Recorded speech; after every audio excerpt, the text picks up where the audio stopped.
Hey friends, if you wish to fix Task Manager is blank and not showing processes in Windows 11, then please watch this video. I will guide you through the resolutions. So the first solution is to simply restart File Explorer. And how would you do that? Search for Task Manager in the Windows search bar and open Task Manager.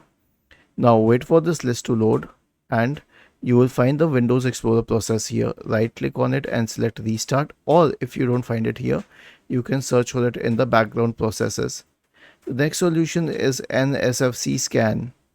Search for command prompt in the Windows search bar and click on run as administrator. Type the command sfc /scan now and hit enter to invoke the sfc scan. The next solution is to check for updates. Right click on the start button and select settings from the menu. Now go to the Windows Update tab on the list on the left hand side and click on check for updates in the right pane. The last solution will obviously be a clean boot, and how do we do that? Search for system configuration in the Windows search bar and open system configuration. Go to the services tab. Check the box associated with hide on Microsoft services. If any of the services checked, click on disable all, apply, OK, and then restart the computer. Was this helpful? If yes, then please subscribe to the channel.